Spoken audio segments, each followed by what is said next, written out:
All right, this is an actual question.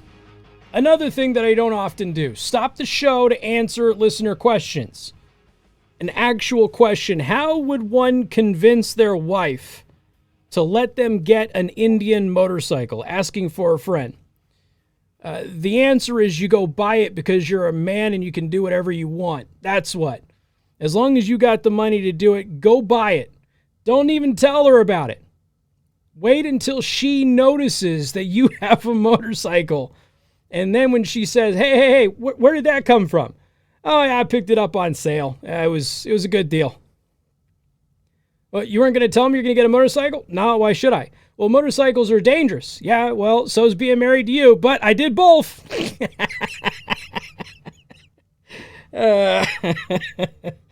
Look, here's the thing. Just say, hey, sweetheart, what do you think? Can we get a motorcycle? You know, is it in the budget?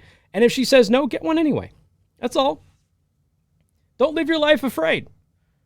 Live your life the way that you want to live your life. You can't let somebody else's fear tell you to not do something that you love. Really is that simple. And make sure you take an abate course. Please take an abate course before you even get one. Just take an abate course. Make sure you like riding a motorcycle.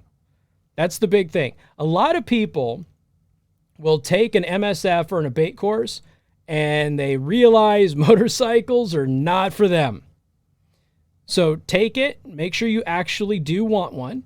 And then, you know, if an Indian is it, I'd recommend you buy a used one first. But if Indian's what you want, get it. If you already know how to ride a motorcycle, then yeah, I highly recommend them. I love them. Absolutely love my Indian. And I love what they're doing with the new line of motorcycles too. They're absolutely fantastic. But, you know, hey, there you go.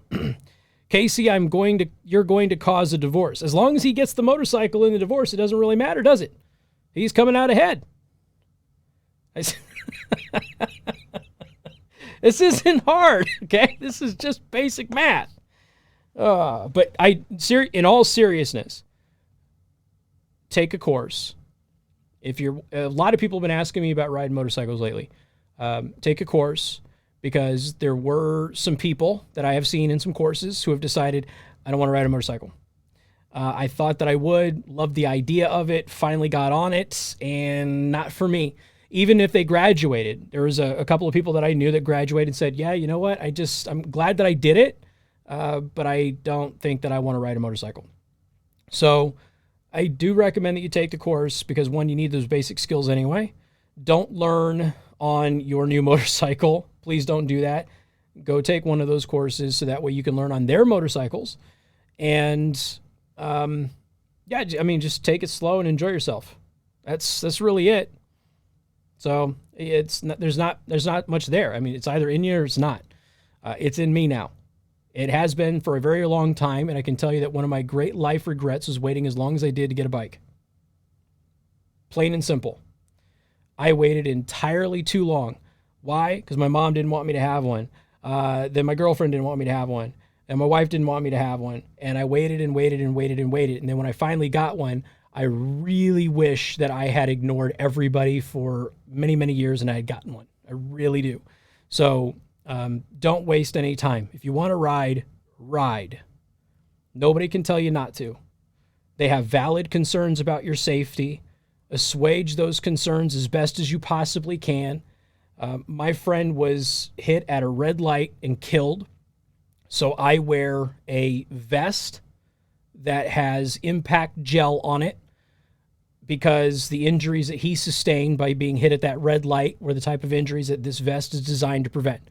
That was the agreement with my wife, that I wear the helmet and I wear the vest, and I wear the vest and I wear the helmet. And it has luckily so far been good for me.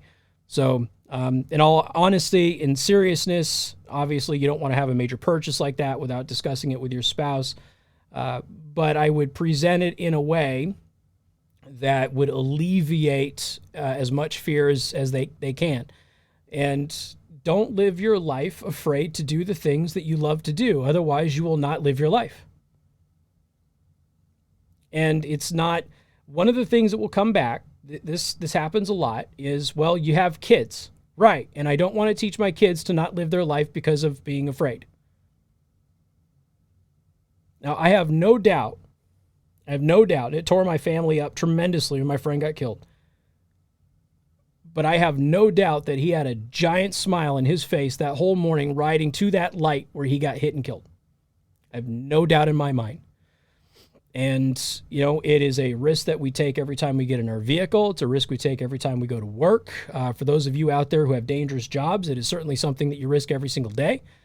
But I can also tell you that riding a motorcycle is one of the most satisfying and rewarding feelings that I have ever had in my entire life. And I would not give it up or trade it for just about anything. And I sincerely mean that. Now, for a lot of people, that is not the type of feeling that they get from it. For others, motorcycles are life. And if you take them off of a motorcycle, they might as well die. I'm somewhere in between. But if you are interested in a motorcycle, first thing you need to do is take a course. Before you buy a bike, before you commit to it, before you even have a discussion about buying one, take a course and make sure you actually want to do it. In 2.5 days, you'll learn if you want to ride a motorcycle or not. Really is very simple process. And if you come out of that thing going, I have to ride a motorcycle, this is clearly something that I have to do. All right, there you go. That's your next conversation. And sometimes, I've seen this happen a couple of times too, the spouse needs to take the course also. Because a lot of people have an unreasonable fear about motorcycles, and they need to learn to ride themselves so they understand what you'll be going through and some of the nuances of riding a motorcycle that maybe the average person who's never ridden wouldn't fully comprehend or understand. And it can be really beneficial for them. So if the two of you can take it at the same time, even better. If you got no kids, it's perfect. If you got kids, you might have to stagger them up a little bit. But yeah, if the both of you can do that at the same time, it's going to go a long way in being able to have them understand what riding a motorcycle is actually like versus whatever's in their head. Because it is a very different thing being on a motorcycle than what most people imagine it to be. And I'm not going to lie to you. There is an inherent risk with being on a motorcycle. A lot of that risk comes from the rider of the motorcycle themselves. So don't be an idiot when you're on the bike. And then watch out for the idiots that are around you. And if you do that, most of the time you're going to be okay. We got more coming up. 95.3 MNC.